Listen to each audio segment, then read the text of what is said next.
안녕하십니까, 노종면입니다. 보이콧 재팬. 우리 사회 곳곳에서 일본 상품 불매 운동이 확산될 조짐이 보이고 있습니다. 하지만 일본 언론은 과거에 있었던 불매 운동들이 불발로 그쳤고 최근 서울 도심에서 열린 사케 페스티벌에 인파가 몰렸다는 점을 강조하기도 했습니다. 어찌 될지 아직 알 수 없지만 지금까지의 양상은 예전과 확연히 다릅니다. 무엇보다 불매 운동의 명분과 관련 정보들이 SNS를 통해 넓게 그리고 빠르게 공유되고 있습니다. 과거에는 일본이 자기 행동을 했을 뿐이지만 이번에는 한국을 직접적으로 겨누고 있기 때문에 국민 반응도 다를 수밖에 없다는 생각이 듭니다. 약 100년 전 일제강점기 조선에서 일어났던 조선물산 장려운동부터 그 이후 불매운동의 역사를 잠시 뒤에 정리해드리겠습니다. 7월 11일 더 뉴스 주요 뉴스부터 정리합니다. 일본 수출 규제에 맞서 우리 정부의 외교전이 본격화되고 있습니다. 미국 통인 김현종 청와대 국가안보실 2차장이 워싱턴을 전격 방문했습니다. 김 차장은 백악관과 상하원 관계자를 두루 만나 일본 수출 규제 문제 등을 논의합니다. 산업부는 회견을 열어 일본의 불화수소 북한 유출 주장을 강하게 반박했습니다. 1,385원의 격차를 좁힐 수 있을까요? 노동계는 내년 최저임금을 14% 오른 9,570원, 경영계는 2% 삭감한 8,185원을 수정안으로 내놨습니다. 공익위원들은 한 자릿수 인상률을 제시했습니다. 최저임금위원회는 오늘 오후 전원회의를 열어 최저임금 결정을 시도합니다.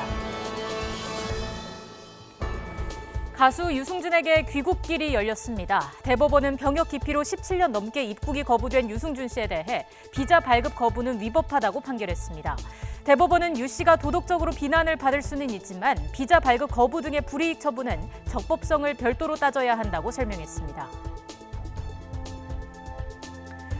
여성 외주 스태프를 성폭행한 혐의로 배우 강지환 씨에 대해 구속영장이 신청됐습니다. 경찰은 강 씨를 2차례 조사했고 피해 여성의 진술과 함께 증거물도 확보했습니다. 강 씨는 술에 취해 기억이 나지 않는다는 말을 반복한 것으로 알려졌습니다. 인천의 붉은 수돗물 사태가 결국 경찰 수사로 확대됐습니다. 경찰은 인천 상수도 사업본부와 피해 지역 정수장에 대해 압수수색에 나서 관련 자료를 확보하고 있습니다. 환경부 장관이 이미 100% 인재라고 밝힌 상태여서 직무유기로 처벌을 받는 공무원이 나올 가능성이 커 보입니다. 더 뉴스 본격적으로 시작합니다.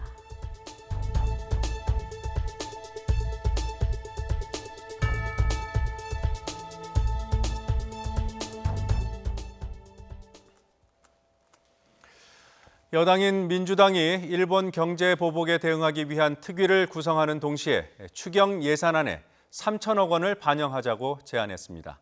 반면에 자유한국당은 언제든 초당적으로 협력할 준비가 돼 있다면서도 정부가 이벤트에만 치중하고 제대로 된 대책을 내놓지 않고 있다고 비판했습니다. 국회 연결하겠습니다.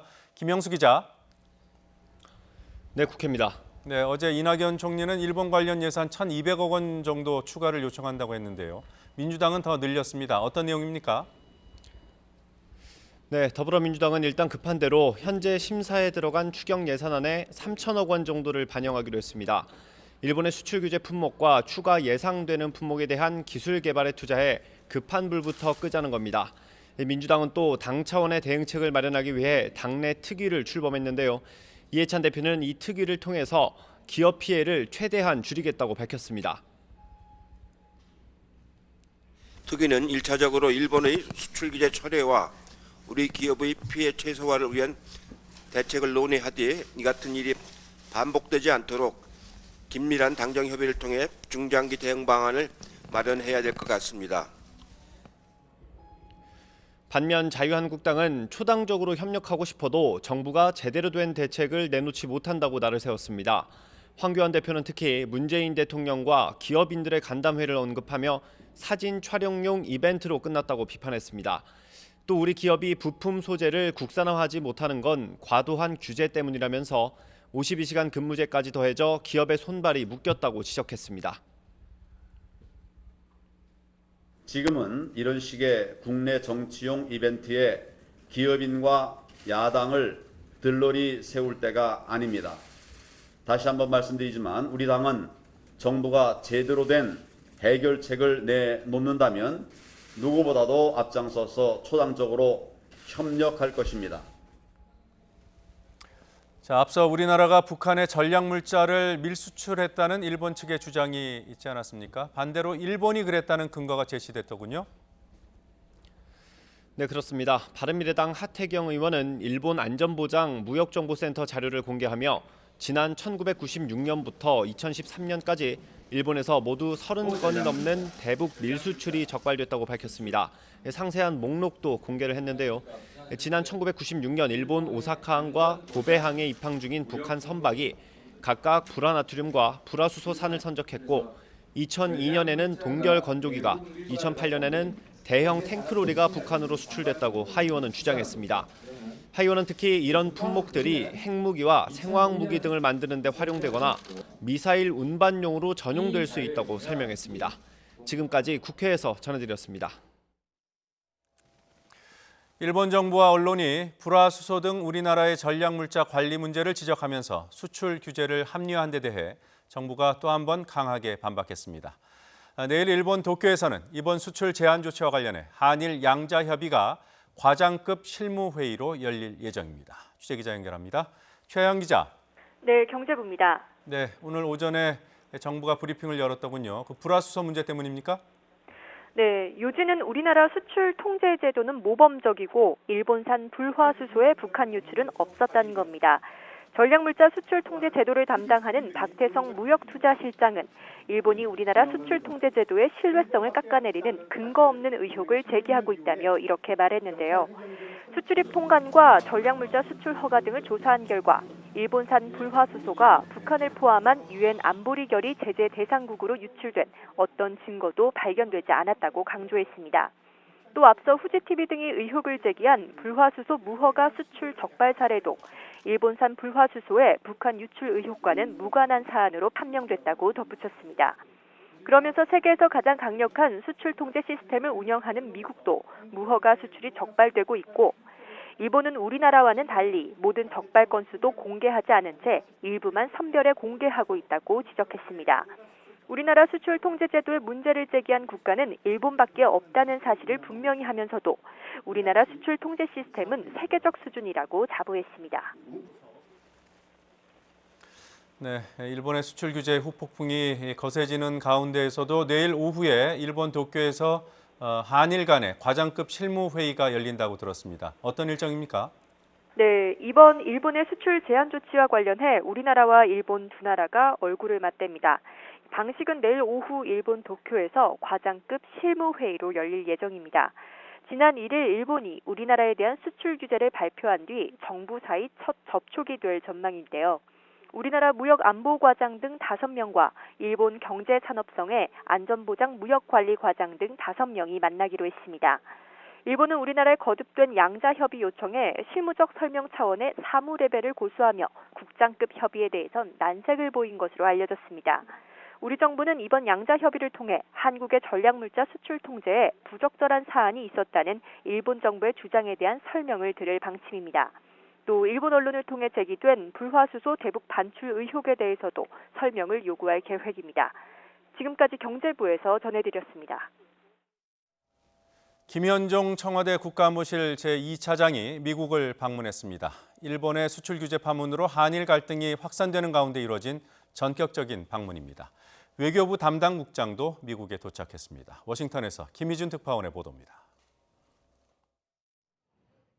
김현종 국가안보실 2차장이 워싱턴을 찾았습니다. 예고되지 않은 깜짝 방문입니다. 통상과 북미 실무 협상 등 외교안보 현안을 두루 논의하기 위해서입니다. 백악관 그리고 또 상하원 다양하게 좀 이제 만나서 또 한미 간의 이슈도 좀 논의할 게 많아서 출장 왔습니다. 김 차장은 한국에 대한 일본의 반도체 수출 규제 문제가 핵심 의제라고 밝혔습니다.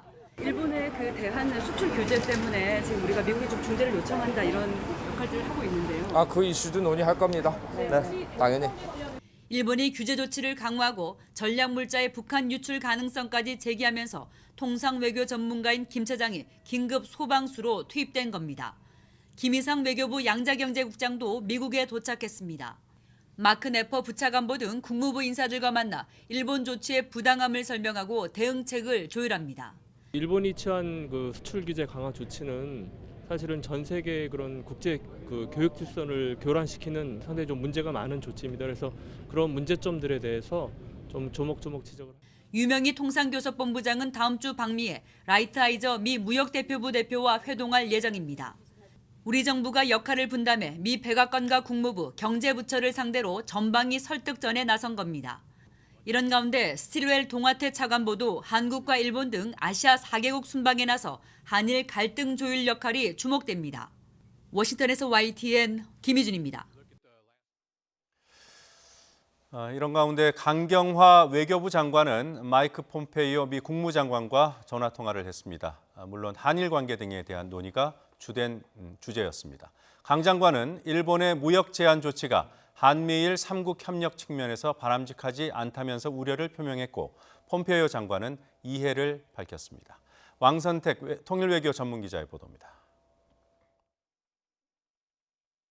한미 외교수장이 전화통화를 갖고 우리나라에 대한 일본의 수출 규제 조치와 관련해 대응 방안을 논의했습니다. 강경화 장관은 일본 조치가 한국 기업뿐 아니라 글로벌 공급 체계를 교란시켜 미국 기업은 물론 세계 무역 질서에도 부정적 영향을 미칠 수 있다고 설명했습니다. 또 한일 양국 간 우호 협력 관계와 한미일 3국 협력 측면에서도 바람직하지 않다고 우려를 표명했습니다. 그러면서 한국 정부는 투트랙 방침, 즉 역사 문제와 다른 사안을 분리해 대응하면서 미래지향적 대일관계 발전 의지를 견지해왔다고 강조해왔습니다. 이어 한국 정부는 일본의 조치 철회와 함께 상황이 악화하지 않기를 희망하고 일본과 대화를 통한 외교적 노력을 위해 노력을 기울여 나가고자 한다고 강조했습니다. 이에 대해 폼페이오 장관은 이해를 표명했다고 외교부는 전했습니다. 그러면서 두 장관이 한미일 간 각급 외교 채널을 통한 소통을 강화할 수 있도록 지속해서 협력해 나가기로 했다고 덧붙였습니다. 한국과 일본의 민감한 갈등 상황에서 미국 국무장관이 우리 외교장관의 통화 제의를 수락하고 이해했다는 입장을 표명한 것은 미국이 우리 정부 입장을 지지하는 신호로 해석할 수 있습니다. 다만 미국은 한국과 일본 갈등에 대해서는 중재자 역할을 견지해왔던 만큼 어느 한쪽 편을 들기보다는 추가적인 상황 악화를 방지하는 데 외교 노력을 집중할 것으로 예상됩니다.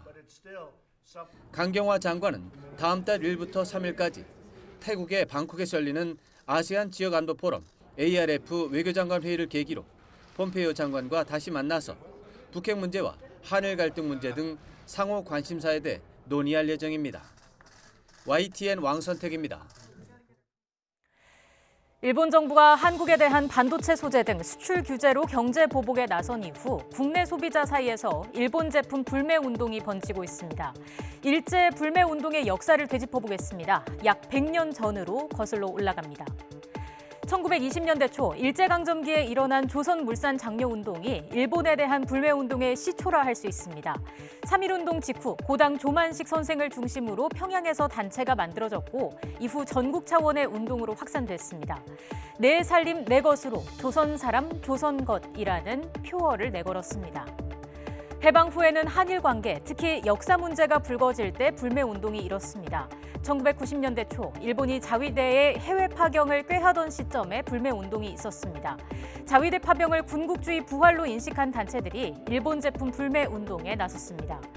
지금 옆에 보시는 이 사진은 서울의 한 백화점에서 일본 상품 전시회가 열린 것을 규탄하는 장면입니다. 광복 50주년을 맞아 역사 바로 세우기 운동이 전개됐던 1995년에는 목적이 구체적인 불매운동이 일어났습니다.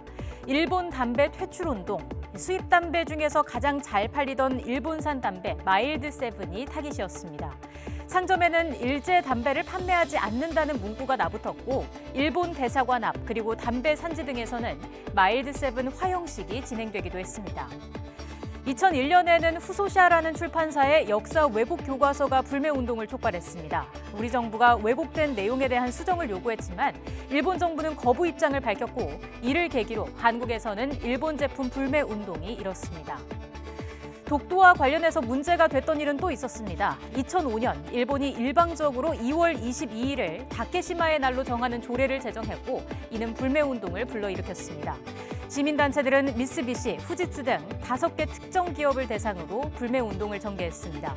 2013년에도 아베 정부가 다케시마의 날 행사에 정부 관료를 파견한 것에 반발해 3.1절에 서울 탑골공원에서 일본 제품 불매운동이 전개되기도 했습니다.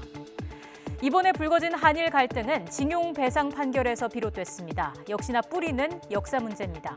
하지만 일본이 자국 내 행동에 그치지 않고 한국을 향해 구체적인 보복을 가했다는 점에서 과거와 차이가 있습니다. 불매운동 양상도 특정 제품이나 대표 상품에 한정하지 않고 세세한 제품까지 대상으로 한다는 점, 그리고 해당 정보를 SNS를 통해 공유하면서 확대 재생산한다는 점도 다른 모습입니다. 이런 점에서 향후 한일 관계 추이에 따라 일본 제품 불매운동은 전에 없이 확산될 가능성을 배제할 수 없습니다.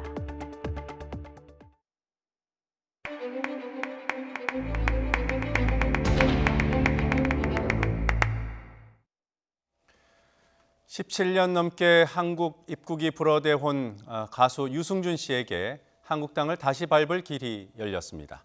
그동안 정부는 병역 기피 논란을 빚은 유승준 씨의 입국을 거부하고 비자를 발급해주지 않았지만 대법원은 이는 위법하다고 판단했습니다. 취재기자 연결합니다. 조성호 기자. 네, 대법원입니다. 네, 유 씨는 17년 전부터 입국이 거부되었지만 비자 발급이 거부된 건 4년이 됐더군요. 네, 이번 대법원 판단으로 하급심 판결이 다시 나와야 되는 거죠? 네, 그렇습니다. 2심 재판을 다시 해야 합니다. 병역 기피 논란으로 입국이 제한된 유승준 씨가 LA 총영사관을 상대로 비자 발급을 거부한 처분을 취소해달라며 낸 소송인데요. 원고, 그러니까 유 씨에게 패소로 판결한 원심을 깨고 유 씨의 승소 취지로 사건을 서울고등법원에 돌려보냈습니다. 재판부는 다른 사정에 대한 고려 없이 13년 7개월 전 입국금지 결정만 따라 비자 발급을 거부한 건 위법이라고 판단했습니다.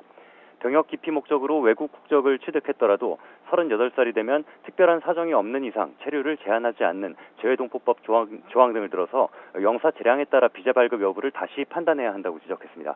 유 씨가 도덕적으로는 충분히 비난받을 수 있지만 입국금지 결정이나 비자 발급 거부와 같은 불이익 처분에 대해서는 적법성을 별도로 따져야 한다고 덧붙였습니다. 미국 영주권자면서 국내에서 가수로 활동하던 유 씨는 방송 인터뷰 등에서 군대에 가겠다고 여러 차례 밝혔습니다. 하지만 지난 2002년 1월 미국 시민권을 얻고 우리나라 국적을 포기하면서 병역이 면제됐습니다. 비난 여론이 거세지자 정부는 국익이나 공공의 안전을 해칠 염려가 있다는 이유로 유 씨의 입국을 제한했습니다. 중국 등지에서 활동하던 유 씨는 2015년 9월 LA 총영사관에 재외동포 비자를 신청했다가 거부당하자 우리 법원에 행정소송을 냈습니다. 앞서 1, 2심은 유 씨가 입국해 활동한다면 국군 장병들의 사기를 떨어뜨리고 병역 기피 풍조를 낳게 할 우려가 있다며 유 씨에게 패소로 판결했습니다. 하지만 대법원이 하급심 판단이 잘못됐다고 판단하면서 유 씨는 남은 재판 절차를 거쳐 17년 넘도록 오지 못한 한국 땅을 밟을 기회를 얻을 가능성이 커졌습니다. 지금까지 대법원에서 YTN 조성호입니다. 인천에서 발생한 이른바 붉은 수돗물 사태와 관련해 경찰이 압수수색을 진행했습니다. 인천 상수도 사업본부와 공촌동 정수사업장 등 두 곳에서 아침부터 진행된 압수수색 4시간 만에 종료됐다고 합니다. 취재기자 연결해서 알아보죠. 박희재 기자. 네, 인천시 공촌동에 있는 정수사업장입니다. 네, 압수수색이 언제 끝난 겁니까? 네, 이곳 인천 공촌동 정수사업장에서 진행된 압수수색이 지금 막 종료됐습니다. 제 뒤편으로 보이는 붉은 벽돌의 건물이 바로 피해 지역 수도관리사무소인데요. 수사관 10명 정도가 이 건물 안에 있는 사무실과 시험실 두 곳에서 4시간여 동안 압수수색을 진행했습니다. 오전 9시부터 인천 상수도 사업본부와 이곳 공촌동 정수사업장에 경찰관들이 투입되는데요. 상수도 본부는 낮 12시 50분쯤 수색이 완료됐고 정수사업장에서는 40분쯤 뒤에 완료됐습니다. 이곳에선 물이 탁한 정도를 확인하는 탁도계가 제대로 작동하는지 여부도 함께 확인했습니다. 이번 압수수색은 인천 서구와 영종도 일대에서 벌어진 이른바 붉은 수돗물 사태의 과실 여부를 확인하기 위해서 이루어졌습니다. 이를 위해 인천지방경찰청 지능범죄수사대는 오늘 오전 9시부터 이곳과 함께 인천 상수도 사업본부를 압수수색했습니다.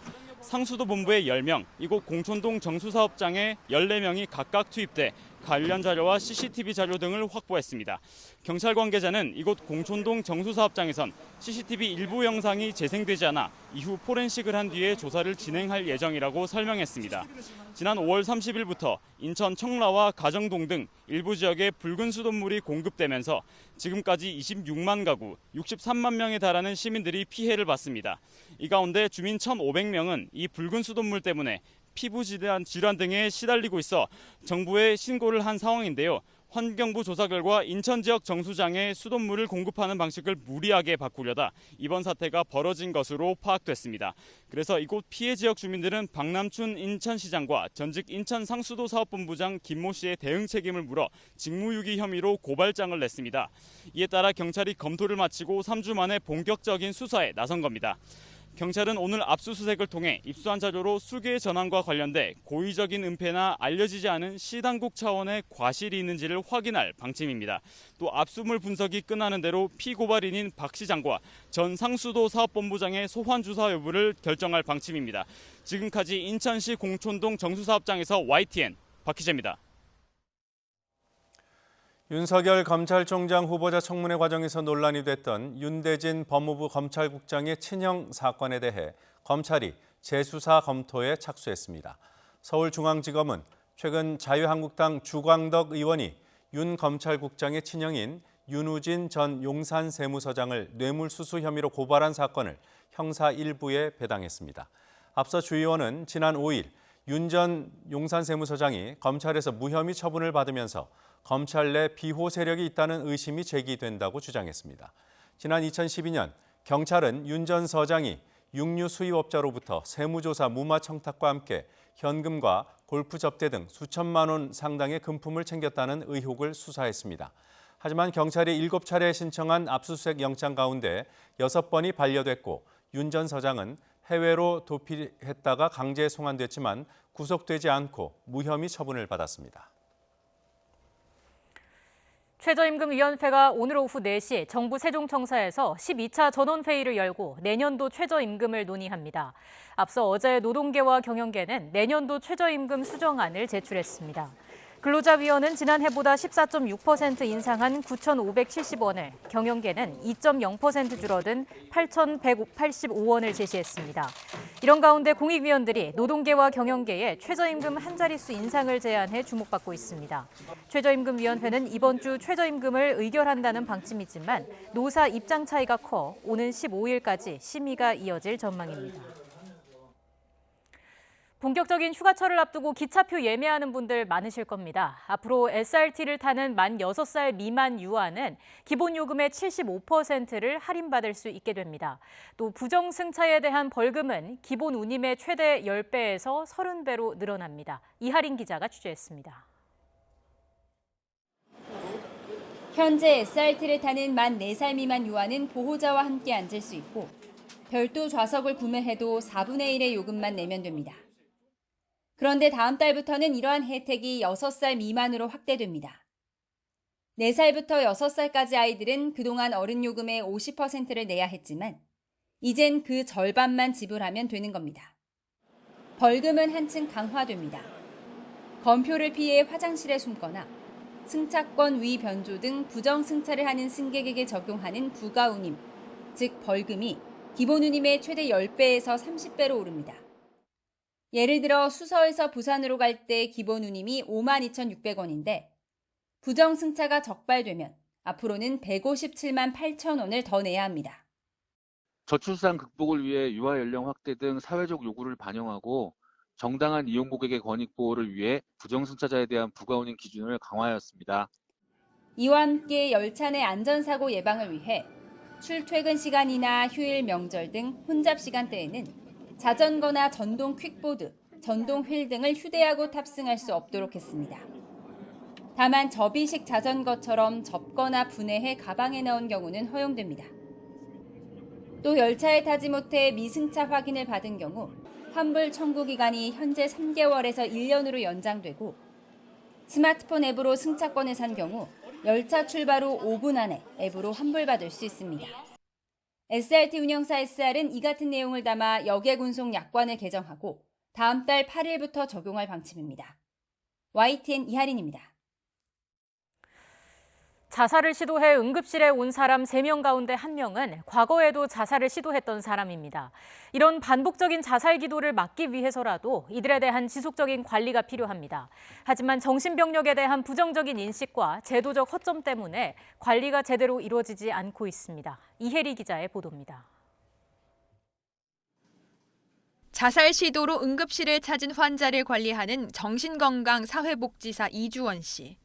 일주일에 한 번꼴로 안부 전화를 하거나 필요할 땐 메시지를 주고받으며 환자의 상태를 점검합니다.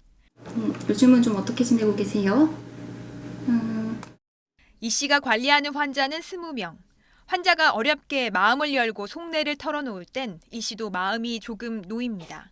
일단 본인의 이야기를 들어주고 나에게도 관심을 가져주는 사람이 있구나라는 걸 느끼시고 이제 자발적으로 나 치료를 받고 싶은데 어떻게 하면 되냐라고 물어오시는 경우들도 많이 계십니다.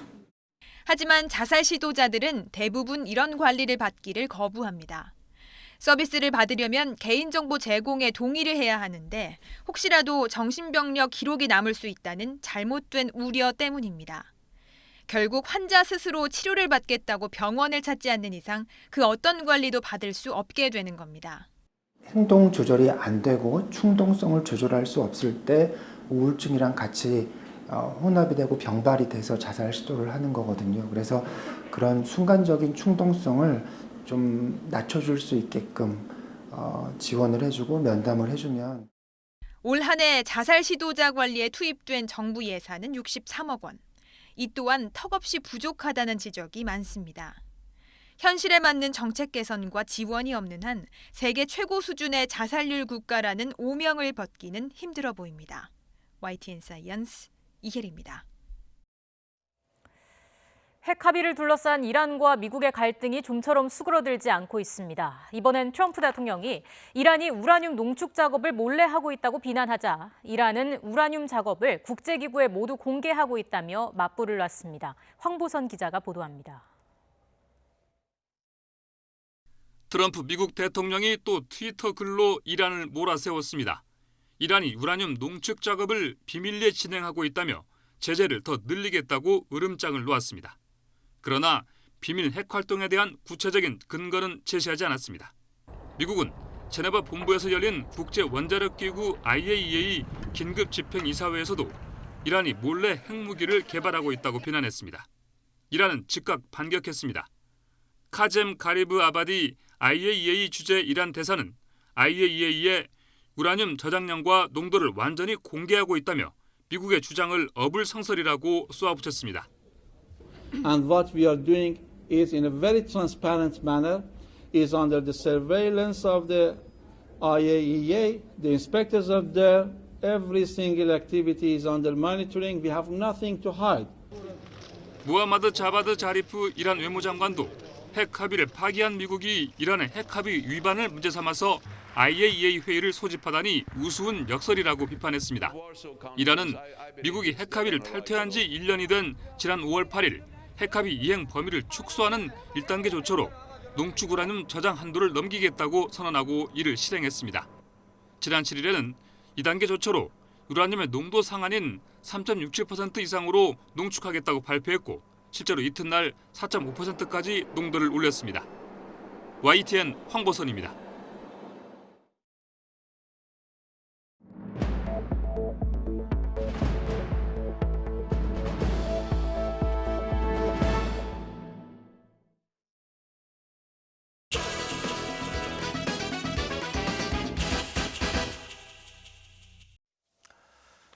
지금으로부터 8일 뒤 19일이면 어렵사리 열린 6월 국회가 종료됩니다. 위원장 뽑다가 시간 다 보냈다는 말이 그리 과하게 느껴지지 않습니다. 아직도 위원장을 정하지 못한 상임위 또는 특위가 8곳입니다.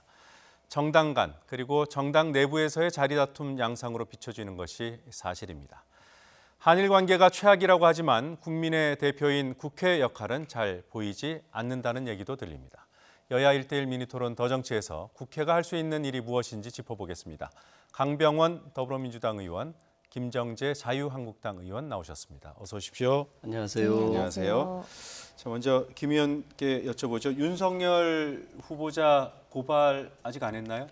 네, 아직 검토 중인 것으로 아직 알고 검토? 있고요. 네, 네, 지금 뭐 당 지도부와 법사위 위원들이 검토 네. 중인 것으로 알고 있습니다. 네. 네. 이게 변호사법 위반 같은 경우에는 해당된다 하더라도 시효가 다 됐다고 그러고요. 네, 또 후보자 본인은 위증 처벌 조항이 없잖아요. 네, 지금 청문회 인사청문회 경우에는 예. 인사청문회법상 위증을 하더라도 처벌 조항이 없습니다. 예. 사실 이게 입법 미비고 지금 이 법에 대해서는 저희가 개정안을 내서 이제 향후에는 좀 위정 처벌을 할 수 있도록 그렇게 하고 있고요. 좀 실효성이 있는 인사청문회를 위해서. 그리고 아까 말씀하신 대로 변호사법은 사실은 시효가 그 5년이 지났습니다. 예. 그래서 지금 검토 중인 것으로 알고 있고 뭐 그럼에도 불구하고 일단 진실을 밝히는 차원에서는 최근에 당 내에서는 국정조사에 대해서 이야기도 나옵니다만 그 차후에 더 좀 논의를 해봐야 될 것 같습니다. 그러면 고발을 안 할 가능성도 있군요.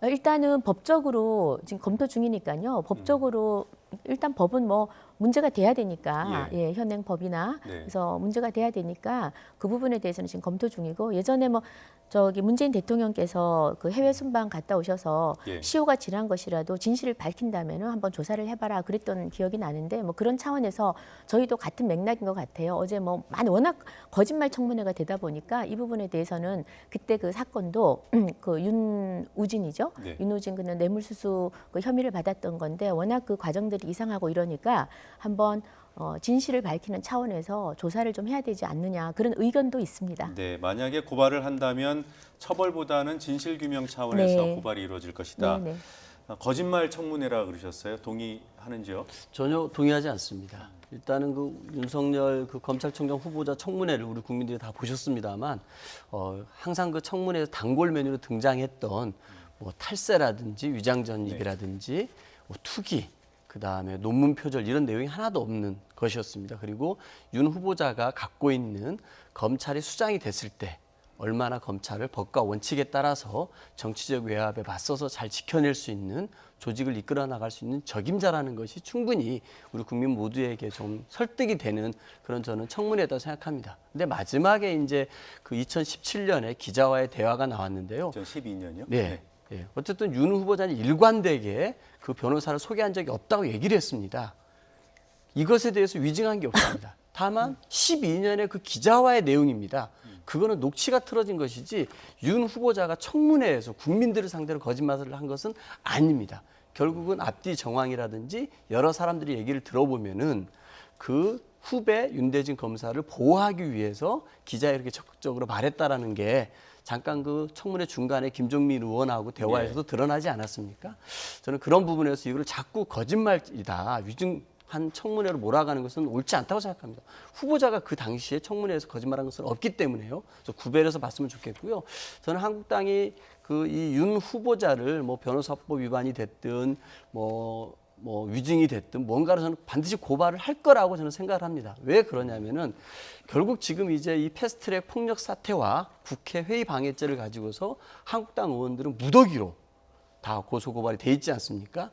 이것은 최대 500만 원 이상의 벌금형이기 때문에 피선거권이 박탈되는 굉장히 중대한 죄에 처해질 수가 있습니다. 그런데 이것에 관해서 법과 원칙을 중시하는 윤석열 검찰총장이 들어선다면 아마 저는 이 부분에 관련해서도 법과 원칙에 따라 처리할 거라고 생각합니다.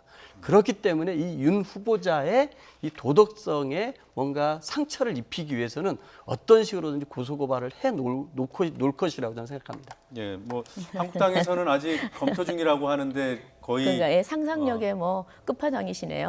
또 그거는 이제 지나 보면 알 것 네. 같고요. 2012년에 했던 얘기하고 청문회에서 한 얘기가 다른 거는 뭐 다 공개돼 있지 않습니까? 그렇습니다. 그럼 2012년에 기자에게 거짓말을 했다는 얘기인가요? 제가 봐서는 그 부분에 관해서도 뭐 더 후보자가 언제 한번 설명할 기회가 있을지는 모르겠습니다만 전체적인 맥락을 봐서는 기자에게 저는 거짓말을 했다고 생각합니다. 네. 네, 뭐 자, 뭐 지금 주제를 넘겨도 되겠죠? 아니 이거는 아주 중요한 것이라서요. 저희한테 좀 기회를 주셔야 될 것 같아요. 그 이번 청문회를 지켜보면서 국민들이 다 지켜봤을 겁니다. 거짓말을 덮기 위해서 끊임없는 거짓말 연속인 그런 청문회였습니다. 한마디로 거짓말 대잔치고 또 양치기 소년 청문회 같은 그런 느낌을 받았는데요.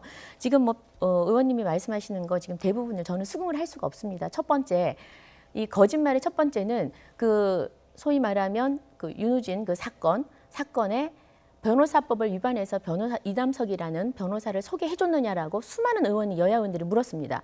일관되게 소개해주지 않았다고 그랬습니다. 그런데 2012년 본인이 목소리가 들어있는 그 통화 기록 녹취한 걸 트니까 그제서야 통화를 듣고 자기 목소리를 듣고 놀래서 사과까지 했습니다. 그 말은 소개를 해줬다는 거죠. 이게는 분명히 당시로서는 변호사법 위반입니다. 그리고는 다시 말을 바꾸죠. 선임은 안 해줬다 그랬습니다. 그런데 뭐 최근에 밝혀진 거지만 선임도 이남석 변호사를 선임도 했다라는 증거가 나왔습니다. 그 최근에 그 소위 그 윤두진이 국세청을 상대로 낸 소송이 있습니다. 거기 판결문이 나옵니다. 판결문은 가장 최종적으로 그 돌이킬 수 없는 증거나 마찬가지입니다. 가장 확실한 거죠. 판결문은 뭐라고 나오냐면 이남석이 윤두진의 소위 말하면 그 변호사로 선임됐다라는 그런 내용이 판결문에 나옵니다. 그래서 이게 나오니까 민주당 의원들도 다 당황을 한 거죠. 그리고 마이크 꺼놓고 뭐 김종민 의원이 가서 뭐라 얘기하는데 저는 그걸 보면서 정말 한 편의 드라마를 보는 것 같았어요. 그리고 그 지금 이번에 그 윤석열 소위 말하는 후보자를 엄호하기 위한 그 민주당 의원들의 그 애처로울 정도로 눈물겹도록 이 업무를 하시는데요. 예, 지금 하나 확실한 거는 지금 저희한테 뭐라 그러냐면 고발을 할 거다. 그것도 뭐 무더기 우리가 고발을 당했기 때문에 할 거다 이러는데요. 자, 한 말씀만 드리겠습니다. 이 그 윤총 후보자가요. 뭐라 그랬냐면 자기는 그 위법한 지시는 결코 따르지 않는다 이랬습니다. 예. 다시 한번 말씀드리지만 자유한국당 의원님들이 112명이 그렇게 눕고 그렇게 저항한 것은 불법 패스트트랙에 대해서 불법입니다. 불법에 대한 것에 대한 국회의원으로서 야당 의원으로서 소위 말하면 의원 민주주의를 지키기 위한 최소한의 방어고 해야 될 일을 한 겁니다. 그래서 지켜야 될 이유가 없죠. 불법을 우리가 여기서 용서해주고 지키면 그건 국회의원 배지 떼야죠. 자, 그 패스트트랙에 대한 수사 부분은 여기 저 토론 대상에서 좀 빼겠습니다. 다른 데로 갈 것 같아서요. 그러니까 그 부분만큼 좀 다른 길로 새지 마세요. 일단 청문회에서 나온 윤 후보자의 발언 그리고 청문회 막판에 공개된 2012년의 녹취가 다른 것은 사실입니다. 그건 여야 모두 다 인정하는 것이고요. 맞습니다. 윤 후보자 측에서는 또는 민주당에서는 2012년에 기자한테 했던 얘기가 거짓말이라는 입장이고요. 한국당은 그게 아니라 청문회에서 거짓말을 했다는 것이고 네. 이 두 부분의 어떤 사실관계도 지금 단계에서는 어느 쪽이라고 단언할 수 없는 거 아닌가라는 생각이 들어서 이 부분도 서로 입장을 다 말씀하셨기 때문에 토론을 더 이어가지 않겠습니다. 네. 자, 여야 말이 엇갈리는 부분이 하나 더 있는데요. 문 대통령과 5당 대표 회동 제안이 이번 한일 갈등을 계기로 다시 한번 나왔습니다. 민주당 이해찬 대표가 제안한 거죠. 예, 그렇습니다. 그 황교안 대표가 7월 8일에 이런 말을 합니다. 네. 그 한국당은 국민과 나라를 위해 초당적으로 협력하겠다. 예. 이런 말을 했고 곧 이어서 우리 이해찬 당 대표가 그러면은 대통령과 5당 대표가 회동을 해서 네. 이 국가적인 위기 상황에 관해서 한번 지혜를 한번 모아보자 예. 이런 제안을 했습니다. 그래서 저희 당 대표 비서실장이 김성환 비서실장이 이한승 비서실장을 전화를 통화를 한 것으로 알고 있습니다. 그래서 답을 받은 게 뭐냐면은 문 대통령과 여야 5당 대표 회동은 어렵다라는 답변을 들었습니다. 결국 그래서 이 국가적인 위기 상황에서 대통령과 5당 원내대표들이 모여서 지혜를 좀 모아보려고 했던 그리고 우리의 단결된 힘을 일본 측에 좀 보여줄 필요도 있었는데요. 그런 좀 정치적인 회동은 결국 황교안 대표가 여전히 1대1로 의전을 너무 중시 여기시는 것 같아요.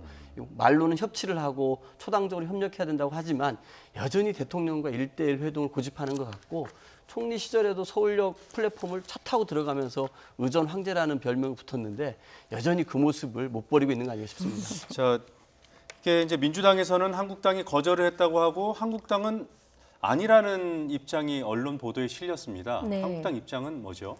그러니까 이 문제에 관해서는 그 초당적 협조를 하고 같이 해야 됩니다. 협력을 해야 됩니다. 그 뭐 당연한 것이고요. 다만 지금 대통령이 또 다시 5당 대표 회동을 제안을 했는데 이거 하기 전에 지금 어제도 기업인들과 회동을 했지 않습니까? 기업인들의 그 볼멘 소리가 회동 이후에 나왔습니다. 이거 뭐 사진 찍기냐, 형식적이냐, 뻔히 초등학생들도 다 아는 얘기만 했다. 이런 왜 이 바쁜데 우리를 부르냐. 그리고 30명 불려서 3분씩 얘기할 거 뭐하러 부르냐라고 나왔습니다. 이야기가 많이 나왔습니다. 이게 뭐냐면 기업인들이 올 때는 실질적인 정부가 이 문제가 불거진 게 경제 보복으로 일본이 경제 보복을 하는 원인이 발단이 사실은 정치 외교적인 문제란 말입니다. 그래서 기업인들은 바라는 것이 대통령에게 이런 부분을 좀 해결해 주세요라는 건데 지금 저는 아직 뭐 답을 어떻게 했는지는 좀 뉴스는 어떻게 나왔나요? 지금 아직 답을 뭐 그렇게 한 적이 없다고 나왔고 거절한 적은 없고 검토 없다. 중이다. 그런데 지금 의원님은 또 다른 말씀하시는 거죠. 거절한 것으로 민주당은 파악한다고. 네, 파악한다고 그랬는데 뭐 저도 제가 파악하기로는 그 지금 언론에 나온 대로 아직까지 그렇게 답을 한 적은 없다라고 저는 알고 있는데요. 그러나 협조를 하고 같이 하기는 할 겁니다. 그러나 제가 바라는 것은 제가 또 드리고 싶은 말씀은 최소한 정권이 이 정부가 대책을 좀 내놔야 된다는 거예요. 국회는 대책을 내놓는 집단이 아니지 않습니까? 협조하고 의논하고 협의하는 상대이긴 하나 적어도 일본에 대해서 어떤 외교 정책 아니면 어떤 지금 뭐 구체적으로 정책을 내놓고 그다음에 같이 5당 대표들끼리 모여서 협의를 하는 것이 순서가 아닐까 생각을 합니다. 그럼 일단 문 대통령과 5당 대표가 한일 관계 푸는 문제를 가지고 만날 가능성은 현재로서는 좀 낮아 보입니다. 다른 방식으로 함께 대처하겠다는 입장으로 들리는데. 그러니까 형식적인 게 아니면 되는 거죠. 형식적인 게 아니고 대통령께서 얼마든지 지금 논의 중이니까 어떤 정책들이 곧 나올 겁니다. 그러면 그때 또 같이 모여서 5당 대표들이 모여서 논의하는 게 더 바람직하지 않을까 싶습니다. 제가 봐서는요. 지금 아마 정부가 어떤 대책을 내놔도 한국당은 비판할 겁니다. 그게 어떤 완벽한 대안일 수는 없거든요. 이런 상황에서 어떻게 완벽한 대안이 나오겠습니까? 지금은 정부, 뭐 대통령, 여야 모든 사람들이 집단지성으로 정말 일본과 대응할 수 있는 모든 방안들을 저는 만들어내는 게 맞거든요. 그런 의미에서 정부가 어떤 완벽한 안을 던지고 여기서 박수치고 추인하는 대통령과 여야 5당 대표 회동은 저는 없다고 봅니다. 그렇기 때문에 황교안 대표도 초당적으로 협력하겠다는 거 아닙니까? 나의 지혜를 같이 기꺼이 내놓겠다는 겁니다. 그런 의미에서 저는 대책을 마련하고 부족한 걸 채우기 위해서 대통령과 5당 대표가 만나야지 정부가 완벽한 대책을 내놓으면은 여기에 박수치는 회동은 왜 필요가 있겠습니까? 저는 그런 의미에서 황교안 대표는 말로는 초당적으로 협력하겠다고 하지만 이현승 비서실장이 그렇게 얘기했습니다. 지금으로서 회동이 어렵다고 분명히 대답을 했고 그래서 이루어지지 않은 겁니다. 만약에 이런 대답이 아니라 기꺼이 하겠다고 했으면은 회동이 이루어졌겠죠. 저는 그런 의미에서 지금 한국당이 보이고 있는 모습은 그 대통령과 기업인들 간의 만남도 그런 거 아닙니까? 어쨌든 다들 머리를 짜내고 지혜를 모으기 위한 그런 과정입니다. 완벽할 수는 없지만 그런데 이거를 정치용 이벤트다, 사진 촬영이라고 하는 것은 그렇기 때문에 우리 국민들은 한국당을 보면서 자꾸 토착여구다, 나베다 이런 말을 하는 거 아닙니까? 지혜를 좀 모아주셔야 됩니다. 아니 저는. 지금 봅시다. 지금 문재인 정부 들어와서 지금 가장 망친 게 경제뿐만 아니에요. 외교 완전히 고립시켰습니다. 일본과의 관계 어땠습니까? 지금 위안부 문제도 다시 과거사로 돌아갔죠. 초계기 문제 생겼죠. 강제징용 백산 문제 때문에 이게 지금 발단이 된 겁니다. 그게 작년 12월에 있었어요. 지금 동안 7개월 동안 뭘 했습니까? 뭐라고 했냐면 이번에 경제보복 나오자마자 문재인 대통령이 한 일성이 하나 있습니다. 산업부에 맡긴다. 그리고 야 기업들 니네는 이런 조치 취할 줄 몰랐냐. 이게 답입니다. 대통령이. 지금까지 7, 8개월 동안 아무것도 하고 있지 않다가 소위 말하면 악화될 대로 악화된 게 한일 관계입니다. 그 정점을 찍은 게 지난번에 G20 일본이 의장국이었어요. 의장국인데도 불구하고 가장 가까운 한국하고 양자 회담조차도 거절했습니다.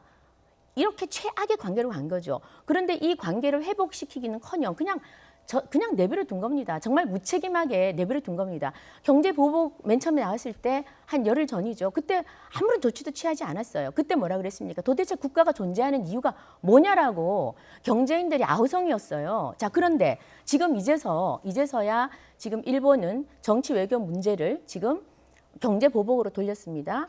경제 보복에 대해서 일본 안에 약간 부정적 여론이 일어나니까 어떡합니까? 지금 다시 안보 정국으로 일본이 이걸 끌고 가려고 그럽니다. 그런데 대한민국의 지금 대통령은 이 부분에 이제서야 기업인들 불러가지고 3분씩 얘기하라는 겁니다. 이런 거 해서 뭐합니까? 뭐가 나왔습니까? 결과는 수입 다변화하자, 기술 자립이자. 이거는요. 30개 그룹 CEO들 안 불러도 저한테 물어도 이런 답 냅니다. 그러니까 이 정도밖에 답을 안 낸다는 건 대책이 지금 없다는 거예요. 그러니까 사진 찍고 헤어지니까 이분들이 지금 다들 볼멘 소리를 하는 겁니다. 자, 그런데 바로 다음에 또 5당 대표 만나자. 그 다음에 아무 대책도 없이 이러면은 누가 거기 가서 또 사진 한 장 찍고 오겠습니까? 이거는 하지 말자는 거예요, 더 이상. 이제는 네. 대책을 좀 마련하고 각자 당에서도 지금 고심 중이지 않습니까? 그래서 국회는 국회대로 지금 뭐 일본의 한일 의원 연맹도 잘 돼 있으니까 우리는 우리대로 또 고심을 하고 대통령도 이제 진정성 있게 단타 치시려고 그러지 말고요. 단타 치려고 그러지 말고 이제는 정말 같이 한번 협의를 하면서 정부에서 정책을 좀 내셔야 됩니다. 자, 그 이후에 하나하나 논의하는 좀, 게 맞을 것 좀 같습니다. 구체적으로 그럼 들어가 보죠. 어제 이낙연 총리가 국회에서 1,200억 원 정도의 이 한일 갈등과 관련된 예산을 추경에 추가해 줄 것을 요청하겠다라고 했어요. 그리고 또 민주당에서는 3천억 원으로 늘려서 반영하는 방안을 검토하고 있다고 했고 여기에 대한 한국당 입장은 어떻습니까? 저는 기본적으로 물론 추경이 지금 현재는 한 6조 7천억인가요? 네. 이 부분도 뭐 재난하고 나눠줘서 재난 추경부터 하자는 게 저희 당 입장이지만 지금 일본 이런 문제는 재난의 수준에 준한다는 정부 입장에 저도 동의를 합니다. 네. 그리고 이번에 그 수출 규제 품목을 이제 추가로 또 늘릴지도 모르는데 이 부분에 대해서 뭐 기술 개발이라든지 네. 뭐 또 상용화 양산 단계 여기에 돈을 좀 더 투입하자는 건데 국민의 세금입니다. 꼭 필요하다면 저는 해야 된다고 봅니다. 해야 된다고 보는데 문제는 마인드입니다. 마인드. 자, 충분히 이런 한일 관계를 이렇게 소위 말하면 최악의 관계로 만들지 않은 여러 가지 시간도 있었습니다. 근데 이렇게 최악으로 만들어 놓고는 이렇게 일이 생기면 이제서야 또 세금을 투입한다라는 이런 생각들이 이제는 좀 근본적으로 바뀌어져야 되지 않나 싶습니다. 그래서 지금 경제도 소득 주도 성장으로 망쳐놓고 세금으로 다 지금 뭐 일자리 만든다고 그러죠. 사실 일자리도 지금 기업들이 만드는 거 아닙니까? 그런데 지금 뭐든지 이렇게 세금으로 하고자 하는 생각들은 이번에 이 추경이 정말 불효불급하고 필요하다면 저희가 철저하게 심사를 해서 해주면서 협조를 하겠지만 적어도 모든 일을 세금 투입으로 사고 친 다음에 정부가 사고 치고 수습은 기업이 하고 그다음에 가장 책임은 국민이 지는 이런 행태로는 가서는 안 되겠다는 생각을 해봅니다. 그 1,200억이 될지 아니면 민주당이 요구하는 3천억 원 수준이 될지 이번 한일 그 경제 마찰과 관련된 관련 예산이 뭐 심사 대상에는 들어가겠군요. 근데 그 과정에서 지금 김 의원께서는 왜 이렇게 만들어놨냐, 왜 이렇게 만들어놓고 세금을 투입하도록 했냐 여기에 대한 정부와 여당의 반성이 필요하다는 취지로 말씀하신 것 같아요. 저는 김 의원께서 상당히 여러 가지를 좀 오해를 하고 계신 것 같은데요. 이 강제징용에 대한 배상 판결 같은 경우는 언제부터 재판이 시작된지 잘 알고 계실 겁니다. 이명박 박근혜 정부 때부터 이 재판이 시작이 되었고 작년 11월 달인가 대법원에서 다시 한번 파기환송했던 거를 배상하게끔 한 거 아닙니까? 예. 그래서 이거는 보수 정권에부터 재판이 1심, 2심 시작됐고 대법원에서 판결이 있었고 다시 파기환송이 있어가지고 양승 때 대법원에서 끊임없이 이걸 가지고서 박근혜 정부하고 사법농단하면서 상고본고 딜하려고 하지 않았습니까? 그 과정에 작년 11월 달 이 판결이 내려진 것입니다. 그리고 어찌 됐든지 간에 대한민국 사법부가 일제 그 강제징용에 관해서 고생하시고 노력하셨던 분들에게 배상하라고 판결을 내린 것입니다. 이것이 가장 근본적으로 우리 사법부가 행했던 판결인데 마치 이 판결이 뭔가 근본적인 원죄인 것처럼 말씀하시는 걸 들으면서 도대체 한국당에 계신 의원님이라도 이런 분들은 대한민국 사법부의 그런 판결이라는 것은 일본이 한마디 하면 아무 의미도 없는 판결이 돼야 되는 것입니까?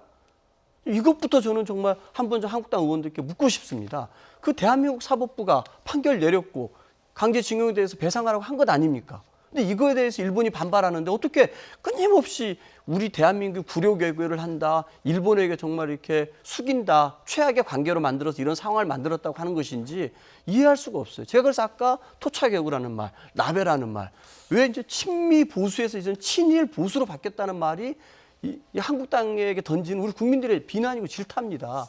너무 자꾸 이렇게 다 가는지 이해를 못하겠어요. 뭐 표현은 그 출연하신 분들이 알아서 선택하는 거지만 특정인을 겨냥하는 듯한 발언은 좀 자제해 주시기를 좀 말씀을 드리고요. 제가 질문을 이렇게 드려보겠습니다. 아까 우리 정부가 한일 관계를 이렇게 최악으로 만든 책임이 있다고 말씀하셨잖아요. 그리고 출발은 강제징용 판결이라고 지금 강 의원께서 말씀하셨고 이런 상황에서 최악을 안 만들 수 있는 방법이 뭐가 있었을까요? 방법이 저는 그렇게 생각합니다. 우리가 한번 역지사지를 해봐야 된다고 생각을 해요. 네. 역지사지를 역사에는 명암이 다 있습니다. 네. 예, 굴곡진 부분들도 있고요. 그런데 지금 현재 이 시점 2019년 대한민국에서 우리가 끊임없이 한일 관계를 이런 식으로 토착 왜군이 뭐니 이러면서 프레임을 만들어서 편가르기를 하고 그렇게 적대적 관계로 가야 되나 여기에 대해서 우리가 한번 진지하게 고민을 해봐야 될 것 같습니다. 그래서 지금 강제징용 판결에 대해서는 일본이 먼저 제안을 했습니다. 여기에 대해서 해법을 제안을 한 게 자금을 한국 정부와 한국 기업 그리고 일본 기업이 같이 내서 배상을 하는 걸 제안을 했는데 한국이 노했습니다. 그다음에 초계기 사건하고 뭐 이런저런 사건이 계속 터지고 그다음 한국이 G20에 임박해서 한국이 다시 제안을 했습니다. 한국 기업과 일본 기업 둘이서 자금을 내서 하자라고 했는데 일본이 노했습니다. 이제 한번 틀어진 거죠. 자, 그러면 저희가 여기서 그럼 왜 처음에 일본이 제안할 때 일본 정부는 빠지고 한국 정부와 한국 기업, 일본 기업이 했을까라고 제가 당연히 의심이 드는 거 아니겠습니까? 제가 지금 왜 이 얘기를 하냐면 이번 경제 보복이 온 가장 원인이 일본이 이렇게 했습니다. 한국과 우리는 이제 신뢰관계가 깨졌다.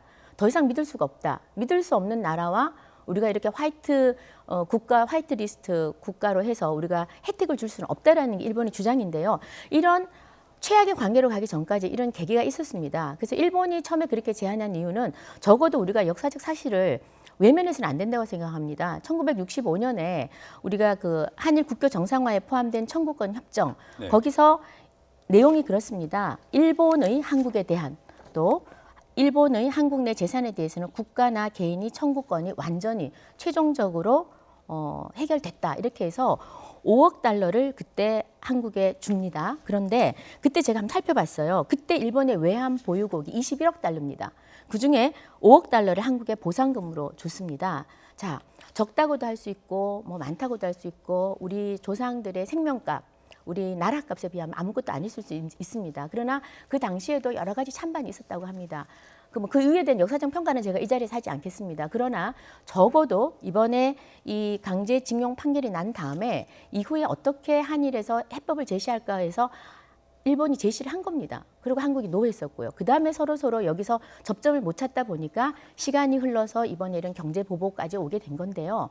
제가 생각하기엔 다시 한번 이거는 대통령이 나서셔야 됩니다. 이 대통령이 나서셔서 다시 한번 한일 관계를 회복해야죠. 회복하는데 우리가 이때는 여야가 없습니다. 이때는 우리 의원님들도 다 나서셔야 돼요. 그래서 예. 한일 의원 연맹도 다시 부활시키고 대통령도 나서셔서 이 부분에 대해서는 어떤 접점이 있을 수 있을까 일본하고 아까 말씀하신 대로 정말 머리를 맞대고 서로가 한 발씩 양보할 수 있는 안을 찾아야 된다고 저는 생각을 합니다.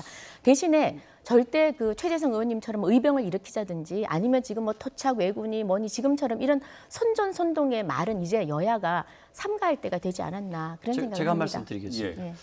우리 법원은요 1심, 2심, 3심 판결을 해서 일관되게 어떻게 판단했냐면요 1965년에 한일협정을 통해서 청구권협정이 체결이 됐고 진행이 됐습니다만 거기에서 개인 배상은 할 수 있다라고 판결을 해왔습니다. 예.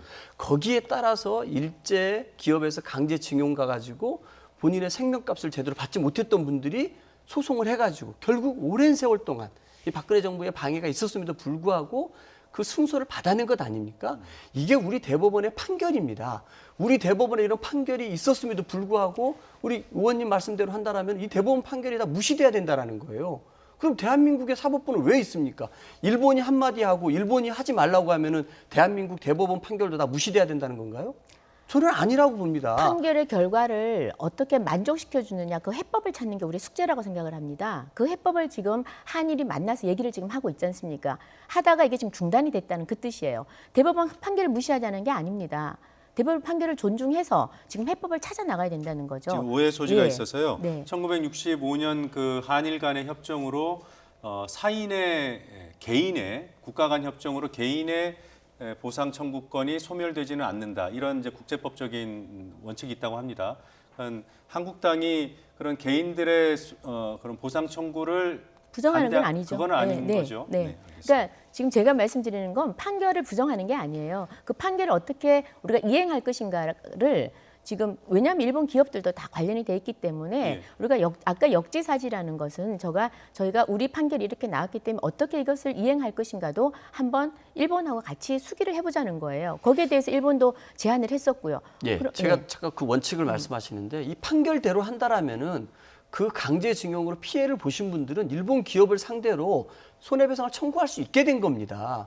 그분들이 선고를 하게 되는 거 아닙니까? 이런 것에 대해서 신일철주금에서는 끊임없이 이분들을 무시해왔던 겁니다. 일본 정부도 마찬가지였고요. 그러면은 기본적으로 우리 정부의 입장은 이분들의 정당한 권리가 보장받을 수 있도록 지원하는 게 맞지, 이분들이 그렇게 하지 말고 우리가 일본 기업하고 이렇게 해가지고 받아줄게 라고 하는 것이 정말 이분들에게 정당한 법의 판결에 맞게끔 명예를 그리고 손해를 배상해주는 방법일까요? 저는 아니라고 봅니다. 적어도 이분들이 법의 판결에서 승소를 했습니다. 그럼 그 법의 판결에 따라서 일본 기업을 상대로 손해배상을 받을 수 있게끔 우리는 도와줘야 되는 게 저는 올바른 길이라고 생각합니다. 지금 배보상이 부족하고 또 제대로 된 사과가 없다. 과거사와 관련해서 이게 이제 한일 관계의 근본적인 원인이라고 얘기하는 사람들도 많은데 한국당이 생각하는, 그러니까 일본과의 관계를 원만하게 유지하면서도 국민 감정을 이렇게 아우를 수 있는 그렇죠. 네. 그런 방안은 뭐가 있을까요? 그러니까 지금 그게 저희 숙제인 것 같아요. 그래서 사실 목숨값 또 개인의 피해 배보상은 반드시 저는 개인에 대한 것은 보상이 돼야 된다고 생각을 합니다. 그래서 이번에 또 그런 판결이 내려졌고요. 그러나 이제 일본이 수긍하기 힘든 거 아닙니까? 네. 일본이 수긍하기 힘든 거에 대해서는 좀 국가가 나서서 일본을 이해시키고 설득시키고 계속 협의도 하고 해야 된다라는 게 이제 저의 생각인 거죠. 그래서 그냥 대법원에서 판결 났으니까 우리는 그냥 모르세. 나는 모르네. 정부는 모르네. 이건 아닌 거죠. 왜냐? 지금 일본 정부의 생각은 대한민국 정부의 생각과 좀 다르기 때문입니다. 그러면 우리는 우리의 생각이 있으니 우리는 I don't care 이런 건 적절하지 않다는 거죠. 그렇게 한국과 일본의 관계는 그런 게 아니라 앞으로도 계속해서 우리가 반일로만 먹고 살 수는 없지 않습니까? 심지어는 우리는 그 길을 해야 됩니다. 우리가 1965년 그 당시에는 우리가 일본의 GDP의 29분의 1밖에 30분의 1밖에 안 됐습니다. 지금은 3분의 1입니다. 굉장히 이제는 저희도 당당하게 일본과 얘기할 수 있는 그런 처지고요. 그래서 이런 배보상은 개인 차원에서 하더라도 국가는 일본이 여기에 대해서 굉장히 소위 말하면 거부 반응을 가지고 있거나 비협조적이거나 이럴 때는 달래는 외교도 해야 된다는 거죠. 우리는 일본을 달래는데 일본은 우리한테 보복을 했다. 그러니까 우리가 달랜 적이 없죠. 그냥 내버려 둔 거죠. 그냥 내버려 둔 거죠. 방치했다 한 거죠. 방치했다는데 동의하십니까? 저는 동의하지 않습니다. 저는 자꾸 이제 한국당 의원님들과 이런 문제 가지고 논의를 하면은요, 저렇게 왜 일본 편에 서서 이해를 하시려고 하고 자꾸 일본 편에 서서 이 사안들을 자꾸 정부를 공격하는 데 쓰실까, 항상 이런 생각을 하게 됩니다. 저는 지금의 토론 과정에서 정말 그걸 그대로 느끼고 있거든요. 적어도 일본은 이 WTO에서 봐서도 정말 이렇게 황당한 경제적인 거 가지고서 행패를 하는 겁니다. 보복도 아닙니다, 이거는. 일국에서 사법적 판단이 있었던 사안을 가지고서 정치적으로 이용하기 위해서 경제적으로 행패를 부리고 있는 거고요. 심지어 그것에 대해서 논리적 근거도 부족하고 세계가 보기에도 일본이 과한 것 같고 일본 내부에서 비판 여론이 일어나니까 이제는 마치 대북 제재에 뭔가 구멍이 뚫려서 이런 전략적인 물자들이 북한으로 우리가 빼돌려서 밀수출하는 것처럼까지 하고 있거든요. 그런데 오늘 하태경 의원이 어제 얘기했습니다만 그 밀수출을 한 것은 일본이었다는 거 아닙니까? 오늘 발표했죠. 네. 우리 정부 같은 경우는 오히려 4년 동안 156건을 철저하게 막아낸 겁니다. 4년 동안 156건이 수출에 성공한 것이 아니고요. 그 수출하려고 하는 걸 막아낸 겁니다. 철저하게 우리는 막아내고 있는 정부입니다. 그런데 한국당은 자꾸 정부가 이런 것들에 관해서 마치 이런 밀수출을 성공시키기 위해서 성공시킨 것을 방치한 것처럼 일본은 아무 문제가 없는 것처럼 정부 공격하는 데는 너무 혈안이 돼 있으세요. 저는 정말 이 관점을 바꿔주셔야 됩니다. 얘기를 지금 일본의 경제 보복에 대해서 조금 더 찬성하거나 긍정적으로 보지 않습니다. 잘못된 거고, 그리고 특히나 요즘 북한에 우리 화학물질을 수출한다 또는 보낸다라는 그런 아베의 망언, 그런 부분에 대해서는 저희도 같이 격노하고 있습니다. 그런 게 아니고 지금 그냥 왜곡해서 자꾸 해석하려고 그러시는데, 일본에 관해서는 일본의 경제 보복에 대해서는 우리가 초당적으로 같이 힘을 합쳐야 된다는 게 대전제고요. 두 번째는 그럼에도 불구하고 우리가 일본하고요 영원히 그 길 반일 감정 또 혐한 감정으로만 가져갈 수 없다는 거예요. 그래서 이 부분만큼은 우리가 국가가 나서서 어떻게 해결할지 적극적으로 나서달라는 그런 얘기지 문재인 정부가 좀 더 적극적으로 하라는 거예요. 거기 우리가 같이 하자는 겁니다. 국회도. 그러니까 지금 그 대신에 우리가 하나 강구하지 말아야 될 게 정치권에서 표를 얻으려고 국민들한테 소위 말하면 반일 선전선동 또는 일본이 아베가 자기 선거에 이기기 위해서 혐한 감정을 선전선동하는 그런 일본의 잘못된 행동들 그리고 또 우리도 저를 포함해서 그런 행동들은 우리가 좀 더 좀 자제하고 합리적으로 행동해야 되지 않나 그런 뜻입니다. 두 분께 좀 이제 많은 시청자분들께서 궁금해하실 것 같은 질문을 하나씩 드리겠습니다. 그러니까 만약에 일본이 지금 이제 외교 노력을 나름대로 정부가 나서서 하고 있는데 그게 안 돼서 일본이 추가 보복 조치를 가했을 때 그때 우리 정부는 어떻게 될 것인가? 그때도 외교적인 노력을 우선시해야 될 것인가? 아니면 그때는 우리도 일본 일종의 이제 자위권 발동의 차원에서 맞대응을 해야 할 것인가? 잠깐 짧게 말씀해 주시죠. 대통령께서는 맞대응을 해야 된다라는 뉘앙스를 풍기셨습니다. 그래서 저는 이렇게 말씀드리고 싶습니다. 국제 관계라는 것은 철저한 힘의 논리에 의해서 작용이 됩니다. 과연 우리가 얼마나 많은 힘이 있을지 한번 우리가 다시 돌아봐야 될 시간이 아닌가 그렇게 생각을 합니다. 저는 끊임없이 협의를 하고 좋은 방향, 윈윈으로 가야 된다는 게 저의 생각입니다. 추가 보복을 해도 손해가 클 것으로 판단되면 맞대응은 자제해야 한다. 이런 맞대응도 그야말로 스텝 바이 스텝으로 봐가면서 저희도 해야겠죠. 네, 어떠십니까? 저는 이게 세계 경제는 다 연관이 돼 있습니다. 저는 일본이 추가적으로 이 공격을 해온다 그러면은 이 세계 경제가 연관돼 있지 않습니까? 우리나라가 반도체를 수출하지 않게 되면 미국도 엄청난 타격을 입게 되고 전 세계가 아마 타격을 입게 될 것입니다. 저는 그 추가 대응을 한다라는 것은 일본이 외교적으로 이 문제를 해결할 의지가 없다라는 것입니다. 자꾸 정치적으로 이용하겠다는 것이거든요. 저희 정부 역시 이 맞대응에는 정말 제대로 준비된 대응을 해서 일본과의 대결을 저는 피해서는 안 된다고 생각합니다. 예. 두 분 말씀 여기까지 듣겠습니다. 고맙습니다. 네, 고맙습니다. 감사합니다.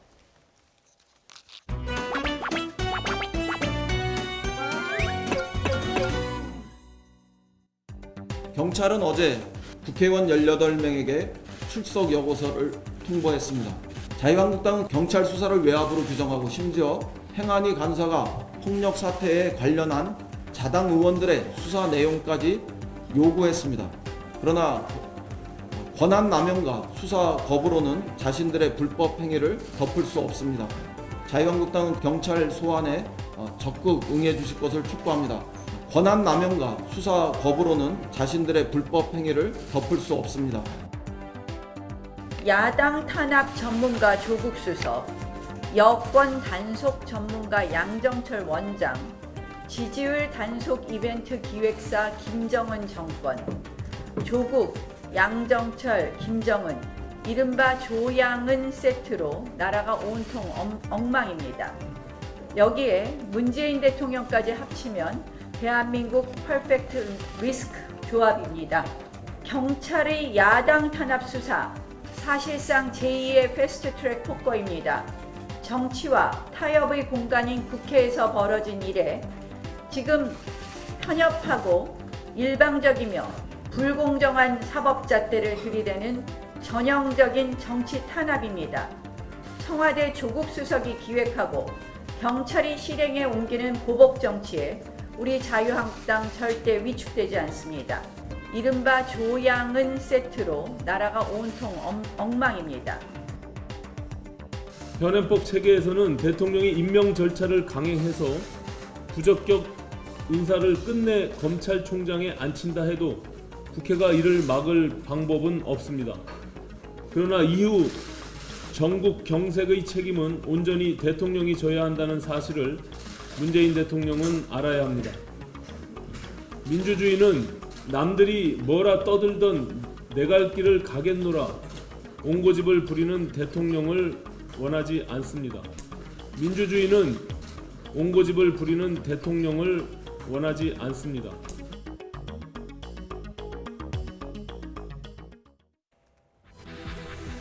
일본 수출 규제에 맞서 김현종 청와대 국가안보실 2차장이 미국을 전격 방문했습니다. 백악관과 상하원 관계자를 만나 일본의 수출 규제 문제를 논의합니다. 산업부는 회견을 열어 일본의 불화수소 북한 유출 주장을 강하게 반박했습니다. 일본이 과거 불화수소 등 전략 물자를 북한에 밀수출한 사실이 드러났습니다. 하태경 바른미래당 의원은 일본 안전보장무역정보센터 자료를 공개하며 일본이 불화수소 등 30건 넘게 북에 밀수출했다고 주장했습니다. 내년도 최저임금 결정 논의가 본격화됩니다. 노동계는 내년 최저임금을 올해보다 14% 오른 9,570원을, 경영계는 2% 삭감한 8,185원을 수정안으로 제시한 가운데 최저임금위원회는 오늘 전원회의를 열고 최저임금 결정을 시도합니다. 대법원은 병역 기피로 17년 넘게 입국이 거부된 유승준 씨에 대해 비자 발급 거부는 위법하다고 판결했습니다. 유 씨가 도덕적으로 비난을 받을 수는 있지만 비자 발급 거부 등 불이익 처분의 적법성은 별도로 따져야 한다고 설명했습니다. 여성 외주 스태프들을 성폭행한 혐의로 배우 강지환 씨에 대해 구속영장이 신청됐습니다. 경찰은 강 씨와 피해 여성에 대한 조사와 함께 관련 증거물을 확보했습니다. 강 씨는 술에 취해 기억이 나지 않는다고 거듭 주장했습니다. 경찰은 인천의 붉은 수돗물 사태와 관련해 상수도 사업본부와 피해 지역 정수장에 대해 압수수색을 벌였습니다. 경찰은 압수물 분석이 끝나는 대로 상수도 사업본부장과 인천시장의 소환 조사 여부도 결정할 방침입니다. 외주 스태프를 성폭행한 혐의로 긴급 체포된 배우 강지환 씨에 대해 경찰이 구속영장을 신청했습니다. 강 씨는 어제 저녁 두 번째 조사에서도 술에 취해서 기억나지 않는다는 입장을 되풀이한 것으로 알려졌습니다. 취재기자 연결돼 있습니다. 부장훈 기자. 네, 사회부입니다. 네, 경찰이 구속 쪽으로 방향을 잡았군요. 영장 신청은 언제 한 겁니까? 네, 경기 광주경찰서는 배우 강지현 씨에 대해 오늘 오전 11시쯤 구속영장을 신청했습니다. 강 씨는 그제밤 10시 50분쯤 외주 스태프 2명을 성폭행하고 성추행한 혐의로 경기도 광주의 자택에서 긴급 체포됐습니다. 경찰은 강 씨가 혐의를 부인하고 있지만 당시 정황에 대한 피해자의 진술이 구체적이라며 영장 신청의 배경을 설명했습니다. 또 긴급 체포 시한이 48시간으로 오늘 밤에 끝나는 점, 그리고 피해자 보호가 필요한 성폭력 사건의 특성도 고려한 것으로 보입니다. 강 씨는 현재 분당경찰서 유치장에 입감돼 있는데 구속 여부가 결정될 때까지 머물게 됩니다. 자, 강지환 씨가 여전히 기억이 나지 않는다는 입장이라면 일단은 피해자 진술의 신빙성 그리고 일관성을 따져봐야 할 것 같습니다. 경찰은 어떻게 판단하고 있습니까? 네, 그렇습니다. 강 씨는 체포된 직후 진행된 조사에서 술을 마신 것까지는 기억나는데 그 이후는 전혀 기억이 없다고 진술한 것으로 알려졌습니다. 어제 오후 6시부터 3시간 동안 진행된 두 번째 조사에서도 역시 기억나지 않는다고 말했습니다. 반면 피해 여성 2명은 비교적 일관되게 강 씨의 범행을 진술했다고 합니다. 피해 여성 가운데 1명은 강 씨 자택에서 술을 마시고 자다 깼는데 강 씨가 다른 여성을 상대로 성폭행을 시도하고 있었고 자신의 옷매무새도 흐트러져 있었다고 경찰에 신고한 것으로 알려졌습니다. 피해 여성들은 성폭력 피해자 통합지원센터에서 상담과 의료, 수사 지원을 받았는데 조사 결과는 일주일쯤 뒤에 나올 전망입니다. 경찰은 강 씨의 구속 여부가 결정되는 대로 당시 술자리에 동석했던 사람들을 참고인으로 불러 조사할 계획입니다. 지금까지 사회부에서 YTN 부장원입니다. 병역 기피 논란을 이유로 입국 금지된 가수 유승준 씨에게 비자를 발급하지 않은 정부의 처분은 위법하다고 대법원이 판단했습니다. 대법원 3부는 유 씨가 주 로스앤젤레스 한국 총영사관을 상대로 비자 발급 거부 처분을 취소해달라며 낸 소송에서 유 씨에게 패소로 판결한 원심을 깨고 승소 취지로 사건을 서울 고등법원에 돌려보냈습니다. 앞서 1, 2심은 유 씨가 입국해 방송 활동을 하면 병역에 종사하는 국군 장병의 사기가 저하될 수 있다는 이유 등으로 유 씨 패소 판결을 내렸습니다. 하지만 대법원은 다른 사정에 대한 고려 없이 13년 7개월 전에 입국 금지 결정만에 따라 비자 발급을 거부한 것은 현행법에 어긋난다고 판단했습니다. 인천에서 발생한 이른바 붉은 수돗물 사태와 관련해 경찰이 오늘 인천 상수도 사업본부와 정수장을 압수수색했습니다. 압수물 분석을 마치는 대로 본격적인 소환 조사가 이루어질 전망입니다. 취재기자 연결해서 알아보죠. 김태민 기자. 네, 서해부입니다. 네, 압수수색 상황 전해주실까요? 네, 압수수색은 조금 전 모두 종료됐습니다. 인천지방경찰청 지능범죄수사대는 오늘 오전 9시부터 4시간여 동안 인천 상수도 사업본부와 공촌동 정수장 등 두 곳을 압수수색했습니다. 수사관 20여 명이 투입됐고 관련 작업 일지와 CCTV 영상을 확보해서 분석에 들어갔습니다. 또 공천 정수장에서는 수질을 측정하는 장치인 탁수계가 정상 작동하는지 점검도 이루어졌습니다. 경찰은 인천 서구와 영종도 일대에서 벌어진 이른바 붉은 수돗물 사태의 과실 여부를 따질 예정입니다. 지난 5월 30일부터 해당 지역에 녹성분이 든 붉은 수돗물이 공급되면서 현재까지 26만 가구 63만 명이 피해를 봤습니다. 또 붉은 수돗물을 사용했다가 피부질환 등으로 치료를 받는 주민도 1,500명에 달하는 것으로 집계됐습니다. 환경부 조사 결과 이번 사태는 인천 지역 정수장에 수돗물을 공급하는 방식을 무리하게 바꾸려다 빚어진 것으로 파악됐습니다. 이에 따라 피해 지역 주민들은 박남춘 인천시장과 전직 인천 상수도 사업본부장 김모 씨를 직무유기 혐의로 고발했습니다. 경찰이 고발장 검토를 마치고 3주 만에 본격적인 수사에 나선 건데 고의적인 은폐나 알려지지 않은 과실이 있는지를 확인할 방침입니다. 또 압수물 분석이 끝나는 대로 피고발인인 박 시장과 전 상수도 사업본부장의 소환 조사 여부를 결정할 방침입니다. 지금까지 사회부에서 전해드렸습니다.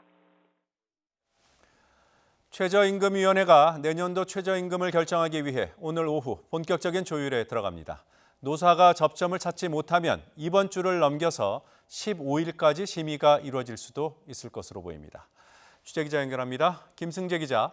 네, 행정부입니다. 네, 노사가 어제 수정안을 내고도 밤늦게까지 심의를 했던 것으로 압니다. 어제는 수정안에서 차이를 더 좁히지 못한 모양이에요? 그렇습니다. 최저임금위원회는 어제 11차 전원회의를 열어 내년도 최저임금을 심의했습니다. 어제 회의에서 노동계와 경영계는 내년도 최저임금 수정안을 제출했습니다. 노사가 내년도 최저임금 요구 수준을 조금씩 올리고 내렸지만 여전히 1,400원 가까운 큰 격차를 보입니다. 먼저 노동계는 올해 시급 8,350원보다 14.6%, 1,220원 올린 9,570원을 수정안으로 제시했습니다. 최초 요구한 만원에서 430원 낮춘 수준입니다. 반면에 경영계는 올해보다 2%, 165원 낮은 8,185원을 요구하며 맞섰습니다. 최초 요구안보다 185원 올린 금액이지만 삭감 요구는 유지했습니다. 노동계는 경영계가 수정안에서도 삭감안을 제시하자 삭감안 철회를 요구했습니다. 경영계는 노동계의 수정안도 지금의 경제 상황을 고려할 때 적정한 것은 아니라고 주장했습니다. 노사 양측의 주장이 반복되면서 성과 없이 회의가 마무리됐습니다. 자, 오늘 전원회의에서 최저임금 수준이 결정될 가능성이 큽니까? 가능성은 있지만 확실하진 않습니다. 박준식 최저임금위원회 위원장은 좀 더 진전된 안, 그러니까 2차 수정안을 내달라고 노사에 당부했습니다. 어제 공익위원들은 사실상 내년도 최저임금에 한 자릿수 인상을 담은 수정안을 권고하기도 했습니다. 노사가 오늘 2차 수정안을 낼지 불투명한 가운데 수정안을 낸다 하더라도 차이가 워낙 커서 접점을 찾기가 쉽지 않아 보입니다. 지난해까지 32차례 최저임금 결정 가운데 표결 없이 근로자, 사용자, 공익위원 합의로 결정된 경우는 7차례에 불과했습니다. 노사가 합의하지 못하면 결국 표결로 결정하게 되는데요. 오늘 밤이나 내일 새벽 표결을 시도할 가능성도 배제할 수 없습니다. 노사가 끝내 접점을 찾지 못하면 고용노동부가 정한 시한인 오늘 15일까지 심의가 이어질 수 있다는 전망도 나오고 있습니다. 지금까지 행정부에서 전해드렸습니다. 일본의 수출 규제 파문이 확산하는 가운데 김현종 청와대 국가안보실 2차장이 전격 미국을 방문했습니다. 외교부 담당 국장도 함께 미국에 도착했습니다. 우리 정부가 미국을 상대로 일본 조치의 부당성을 알리고 중재를 요청하는 전방위 설득 외교에 나선 것으로 보입니다. 국제부 연결하겠습니다. 강태욱 기자. 네, 국제부입니다. 네, 김현종 청와대 국가안보실 2차장 언제 미국에 도착했습니까? 네, 김 차장은 우리 시각 오늘 새벽 워싱턴에 도착했습니다. 예고 없는 전격 방문입니다. 덜레스 국제공항에 도착한 김 차장은 백악관과 의회 관계자를 만나 한미 간 현안을 논의할 계획이라고 밝혔습니다. 특히 한국에 대한 일본의 반도체 수출 규제 강화 문제도 조율하겠다고 말했습니다. 직접 들어보겠습니다. 백악관 그리고 또 상하원 다양하게 좀 이제 만나서 한미 간의 이슈도 좀 논의할 게 많아서 출장 왔습니다. 일본의 그 대한 수출 규제 때문에 지금 우리가 미국이 좀 중재를 요청한다 이런 역할들을 하고 있는데요. 그 이슈도 논의할 겁니다. 네, 당연히. 김 차장은 북미 실무 접촉 재개 문제도 백악관과 협의할 예정이라고 전했습니다. 방미 기간 경제 통상과 외교 안보 현안을 두루 협의하겠다는 건데요. 일본이 우리에 대한 수출 규제 조치를 강화하고 전략 물자의 북한 유출 가능성까지 제기한 것과 관련해 대미 설득에 나선 것으로 보입니다. 네, 그리고 김희상 외교부 양자경제국장도 함께 워싱턴을 찾았다고요? 네, 그렇습니다. 김현종 차장과 별도로 김희상 외교부 양자경제국장도 같은 시각 미국에 도착했습니다. 미 국무부를 상대로 외교전을 펼칠 것으로 보이는데요. 관련 인사들을 잇따라 만날 예정입니다. 김 국장은 한미 고위급 경제대화를 위한 국장급 협의에서 일본 조치의 부당성을 상세히 설명하겠다고 밝혔습니다. 특히 일본의 조치는 전 세계 국제교역 질서를 교란하는 행위라는 점을 조목조목 지적하고 특히 미국의 산업에 미칠 부정적인 영향도 설득하겠다고 말했습니다. 자, 그럼 외교장관을 비롯해서 외교부가 대미 설득 등 적극적인 움직임에 나섰다고 볼 수 있는 거겠죠? 네, 그렇습니다. 에티오피아를 방문 중인 강경화 외교부 장관이 우리 시각으로 어젯밤 마이크 폼페이오 미 국무장관과 통화하고 한일 관계 등에 대해 논의했습니다. 강 장관은 통화에서 일본의 조치가 한국 기업뿐만 아니라 미국 기업은 물론 세계 무역 질서에도 부정적 영향을 미칠 수 있다고 설명했습니다. 그러면서 우리 정부는 외교적 해결을 위해 노력을 기울여 나가겠다고 강조했습니다. 외교부는 폼페이오 장관이 이에 대해 이해를 표명했다고 전하며 두 장관이 한미일 간 각급 외교 채널을 통한 소통을 강화할 수 있도록 지속해서 협력해 나가기로 했다고 덧붙였습니다. 이와 함께 유명희 통상교섭 본부장도 다음 주 미국을 찾을 예정입니다. 백악관과 국무부, 경제부처를 각각 나눠서 전방위 대미 설득전을 벌일 것으로 보입니다. 이에 따라 그동안 중립적인 입장을 견지한 미국의 태도 변화를 얼마나 이끌 수 있을지 주목됩니다. 지금까지 국제부에서 전해드렸습니다. 여당인 더불어민주당이 일본 경제 보복에 대응하기 위한 특위를 구성하는 동시에 추경 예산안에 3천억 원을 반영하자고 제안하며 적극적인 대책 마련에 돌입했습니다. 반면 자유한국당은 언제든 초당적으로 협력할 자세가 됐다면서도 정부가 이벤트에만 치중하고 제대로 된 대책을 내놓지 않고 있다고 비판했습니다. 국회에 연결합니다. 김영수 기자. 네, 국회입니다. 네, 먼저 민주당 입장부터 자세히 정리해 주시죠. 네, 더불어민주당은 일단 급한 대로 현재 심사에 들어간 추경 예산안에 3천억 원 정도를 반영하기로 했습니다. 일본의 수출 규제 품목과 추가 예상되는 품목에 대한 기술 개발에 투자해 급한 불부터 끄자는 겁니다. 민주당은 또 당 차원의 대응책을 마련하기 위해 당내 특위를 구성했는데요. 이해찬 대표는 이 특위를 통해서 기업 피해를 최대한 줄이겠다고 밝혔습니다. 특위는 1차적으로 일본의 수출 규제 철회와 우리 기업의 피해 최소화를 위한 대책을 논의하되 이 같은 일이 반복되지 않도록 긴밀한 당정 협의를 통해 중장기 대응 방안을 마련해야 될 것 같습니다. 반면 자유한국당은 초당적으로 협력하고 싶어도 정부가 제대로 된 대책을 내놓지 못한다고 지적했습니다. 황교안 대표는 특히 문재인 대통령과 기업인들의 간담회를 언급하며 사진 촬영용 이벤트로 끝났다고 비판했습니다. 또 우리 기업이 부품 소재를 국산화하지 못하는 건 과도한 규제 때문이라면서 52시간 근무제까지 더해져 기업의 손발이 완전히 묶였다고 지적했습니다. 지금은 이런 식의 국내 정치용 이벤트에 기업인과 야당을 들러리 세울 때가 아닙니다. 다시 한번 말씀드리지만 우리 당은 정부가 제대로 된 해결책을 내놓는다면 누구보다도 앞장서서 초당적으로 협력할 것입니다. 네, 앞서 우리나라가 북한의 전략물자를 밀수출했다는 일본 측의 주장이 있었는데 반대로 일본이 그랬다는 의혹이 나왔죠. 네, 그렇습니다. 바른미래당 하태경 의원은 일본 안전보장 무역정보센터 자료를 공개하며 지난 1996년부터 2013년까지 일본에서 모두 30건이 넘는 대북 밀수출이 적발됐다고 밝혔습니다. 상세한 목록도 공개했는데요. 지난 1996년 일본 오사카항과 고베항에 입항 중인 북한 선박이 각각 불화나트륨과 불화수소산을 선적했고 2002년에는 동결 건조기가, 2008년에는 대형 탱크로리가 북한으로 수출됐다고 하 의원은 주장했습니다. 하 의원은 특히 이런 품목들이 핵무기와 생화학 무기 등을 만드는 데 활용되거나 미사일 운반용으로 전용될 수 있다고 강조했습니다. 자, 그리고 오늘은 대정부 질문 마지막 날입니다. 어떤 내용이 나올까요? 네, 오늘은 교육과 사회, 문화 분야 순서입니다. 조금 전부터 대정부 질문이 시작됐는데요. 먼저 일본의 경제 보복이 사회 전반에 영향을 미치는 만큼 정부 대응 방안에 대한 질의가 많을 것으로 보입니다. 또 교육 분야에서는 최근 논란이 되는 자립형 사립고 지정 취소가 큰 쟁점이 될 전망입니다. 자유한국당 전희경 의원은 문재인 정부의 18개 부처 장관 가운데 12명이 자녀를 유학 보내거나 자사고와 외고 혹은 강남 파락군에 보냈다고 비판하기도 했습니다. 한국당은 또 초등학교 6학년 교과서 수정 의혹에 대해서도 집중적으로 추궁할 방침입니다. 인천 지역을 중심으로 발생한 붉은 수돗물 사태나 문재인 케어, 노동 현안에 대해서도 질의가 이어질 것으로 보입니다. 지금까지 국회에서 전해드렸습니다.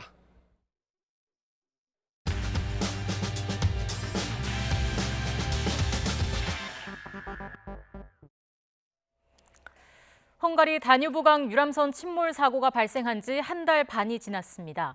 한 헝가리 합동수색팀의 노력으로 지난주 한 명의 희생자가 수습됐고 이제 실종자는 단 한 명만 남아 있습니다. 하지만 보석금을 내고 풀려난 가해 선박의 선장은 혐의를 부인하고 있고 유람선 침몰 사고의 정확한 원인도 아직 밝혀지지 않았습니다. 현지에서 여행업계를 운영하고 계신 신현섭 유로저널 헝가리 지사장과 이야기 나눠보겠습니다. 안녕하십니까? 네, 안녕하십니까? 네, 현지 언론 보도 등을 좀 종합해 봤을 때 가해 선박 선장에 대한 조사나 그 사고 원인 파악은 어떻게 진행되고 있습니까? 네, 이것도 지금 시간이 조금씩 오래되면서 여러 가지 의견들이 나오고 있는데요. 네. 지금 현재 조사는 좀 장기화되고 있습니다. 예. 지금 가해 바이킹 시기노 선장에 관련해서도요. 사고 당시 행적에 대해 사고 직후에는 선장이 사고를 인지했다는 사실과 3분의 첫 교신을 시도했다는 등의 기록이 공개되고 있지만 이에 대해서는 국내 언론에서도 이미 보도가 되었고요. 예.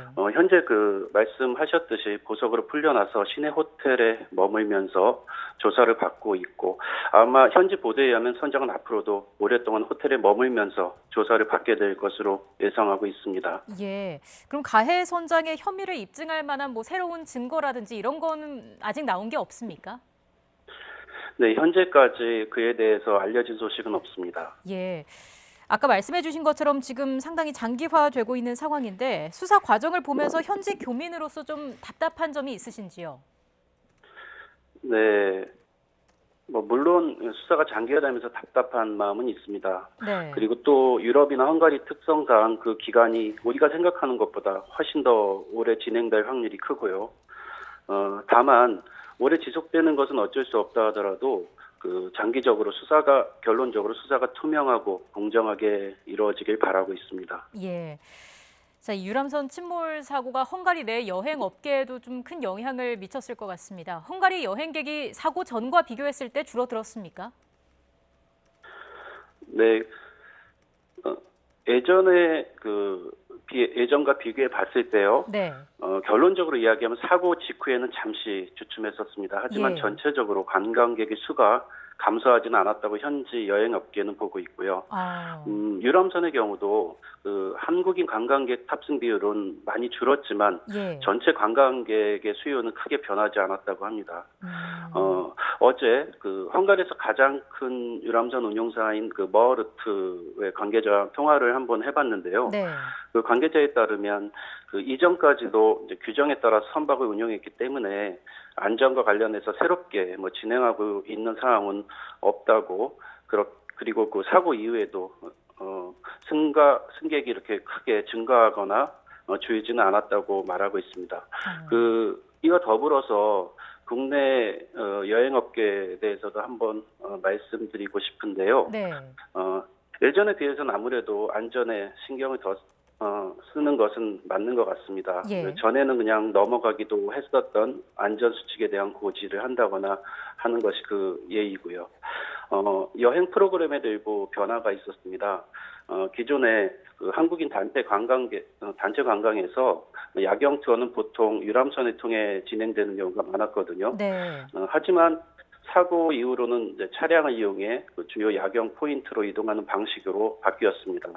물론 예전에도 차량을 이용한 현지 업체의 투어나 도보를 하는 자유 투어 프로그램은 많았지만 여기에 그 단체 관광객의 수요가 더해지는 흐름으로 변하고 있는 것 같습니다. 예, 지금 뭐 다뉴브강의 유람선 운항에 있어서 바뀐 점들을 좀 많이 말씀을 해주셨는데 구명조끼나 이런 구체적인 부분에 대해서도 변화가 있습니까? 예, 이와 관련해서는 헝가리 그 당국의 발표가 예전에도 있었는데요. 네. 어떤 규정이라든가 법규 이런 변화는 모든 사고 조사가 끝난 후에 진행을 하겠다 이런 얘기를 현재도 그 입장을 고수하고 있습니다. 예. 즉 현재 바로 어떤 것이 구체적으로 바뀌었거나 하는 사항은 없다고 볼 수 있습니다. 자, 수색 과정에 대해서도 좀 여쭙겠습니다. 얼마 전에 희생자 한 분이 수습이 됐고요. 희생자의 그 국내 운구 절차 등은 진행이 됐습니까? 예, 지난 5일이죠. 5일에 발견된 희생자 최종적으로 우리 그 한국인 실종자로 밝혀졌고요. 네. 그분은 헝가리 내에서 화장을 해서 지금 현재는 한국으로 모신 것으로 알고 있습니다. 이제 실종자는 한 분이 남아 있습니다. 얼마 전까지만 하더라도 폭염 때문에 수색 활동이 힘들다고 했는데 지금 날씨는 어떻습니까? 지금 날씨는 오늘 아침 기준으로 한 18도 정도로 다소 아침 저녁으로는 선선한 편이고요. 예. 낮 온도도 한 24도 정도로 예상되고 있어서 그렇게 더운 편은 아닙니다. 하지만 며칠 전까지는 한낮의 온도가 한 30도를 넘는 등 전형적인 그 여름 날씨여서 그 수색팀에서도 수색 작업이 쉽지는 않았을 거라고 생각합니다. 예, 지금 수색팀은 어느 지역까지 수색 활동을 벌이고 있나요? 네, 공식적으로는 헝가리 내 그 다뉴브강 전역에 걸쳐서 수색이 진행되고 있고요. 수색은 이제 물 위에서뿐만이 아니라 땅, 육지 그리고 항공 수색이 같이 병행되고 있습니다. 다만 그 헝가리를 벗어난 즉 인접국의 경우는 사건 초기에는 인접국과의 활발한 공조를 통해서 수색이 이루어지고 있었지만 지금 현재는 그렇게까지 활발한 수색이 이루어지고 있는 것 같지는 않은 것으로 현지 언론을 통해 확인되고 있습니다. 그런데 지난 5일에 수습된 희생자는 사고 지점과 꽤 멀리 떨어진 지역에서 발견이 됐는데 수색 범위를 좀 넓히는 것에 대해서는 새로운 얘기가 나온 게 없습니까? 예, 그에 대해서는 특별하게 알고 새롭게 발견되거나 알려진 소식은 없습니다. 그렇군요. 지금 침몰 사고가 발생한 지 한 달 반이 지났습니다. 헝가리 내 관심도 언론 보도는 어느 정도로 이루어지고 있나요? 네, 물론 그 사고 직후에 비해서 헝가리 내 관심과 언론 보도가 많이 줄어든 것은 사실입니다. 네. 하지만 워낙 사고 자체가 이례적이고 또 한국과도 직접적으로 연관된 큰 사고라서 헝가리 사람들의 관심이나 기억은 오랫동안 지속될 것 같습니다. 예. 그 언론도 전체 그 뉴스 웹사이트 기준으로 보면 그래도 하루에 한두 개씩은 이렇게 꾸준히 보도되지만 이와 더불어서 그 가끔 희생자가 발견되는 등 주요 소식이 발생하면 이에 대해서는 신속하게 보도되고 있습니다. 지금 다만 그 이와 관련해서 네. 그 헝가리의 특수한 언론 환경에 대해서도 한번 말씀드리고 싶은데요. 예. 현재 헝가리는 그 10년째 보수 성향의 총리인 오르반 빅토르 정부가 집권하고 있습니다. 그동안에 그 여러 가지 이유로 많은 언론이 그 친정부 매체로 돌아섰죠. 최근에 그 국경 없는 기자회가 발표하는 언론 자유 지수에서는 전체 160개 나라 중에서 한 80위권으로 중간 정도지만 그 OECD 기준으로 볼 때는 좀 낮은 편에 속한다고 볼 수 있습니다. 예. 그래서 그 좀 정부의 방향과 좀 다른 이야기를 하는 것이 쉽지는 않다고 볼 수 있고요. 따라서 그 언론들이 단순한 소식을 전하는 데는 크게 부족함이 없지만 좀 적극적으로 문제점을 지적하거나 또 대안을 제시하는 데는 어느 정도 한계가 있다고 생각을 합니다. 네, 알겠습니다. 오늘 말씀 여기까지 듣겠습니다. 신현섭 유로저널 헝가리 지사장이었습니다. 고맙습니다. 네, 감사합니다. 장마전선이 남하하면서 내륙은 점차 날이 개고 있습니다. 하지만 밤사이 200mm가 넘는 폭우가 쏟아진 영동 지방은 내일 새벽까지 60mm 정도 비가 더 내린다고 합니다. 초복인 내일은 다시 30도 안팎의 더위가 찾아올 전망입니다. 날씨 알아보겠습니다. 신미림 캐스터. 네, 야외 스튜디오에 나와 있습니다. 네, 서울은 비가 그친 거죠? 네, 서울은 장마 전선이 남하하면서 현재 구름만 많은 날씨를 보이고 있습니다. 기온은 26도 정도로 크게 덥지는 않은데요. 하지만 밤사이 많은 비가 내린 강원 영동 지방은 아직도 비가 내리고 있고요. 내일 새벽까지 60mm의 비가 더 내리겠습니다. 이미 많은 비가 내린 뒤라서 지반도 많이 약해져 있으니까요. 산사태 등 추가 피해가 발생하지 않도록 각별히 주의하시기 바랍니다. 누적 강우량을 먼저 살펴보도록 하겠습니다. 지난밤 강원 산간 미시령에는 240.5mm, 강릉 옥계면에는 161.5mm 등 강원 중북부 지역을 중심으로 많은 비가 기록됐습니다. 내일 새벽까지 강원 영동 중북부 지방에는 20에서 60mm의 비가 더 내릴 것으로 보이니까요. 이 지역에 계신 분들은 조금 더 주의를 기울여 주시기 바랍니다. 초복인 내일은 장마가 소강 상태를 보이면서 다시 30도 안팎의 무더위가 찾아오겠는데요. 내일 낮 기온은 서울이 28도, 대전과 광주가 29도, 대구 30도 등 오늘보다 1도에서 5도가량이 높겠습니다. 무더위 속에 경기 동부와 강원 영서 지방에는 오후 한때 소나기도 지나겠습니다. 주말에는 서울 기온이 30도 안팎까지 올라서 더 덥겠고요. 장마 전선은 당분간 일본 열도 부근에서 길게 소강 상태에 들 전망입니다. 제주도를 제외한 내륙 지방은 당분간 장맛비 대신에 무더위가 기승을 부릴 것으로 보입니다. 특히 다음 주에는 서울의 낮 기온이 33도 안팎까지 치솟는 등 찜통더위가 찾아올 전망입니다. 지금까지 야외 스튜디오에서 YTN 신미림입니다.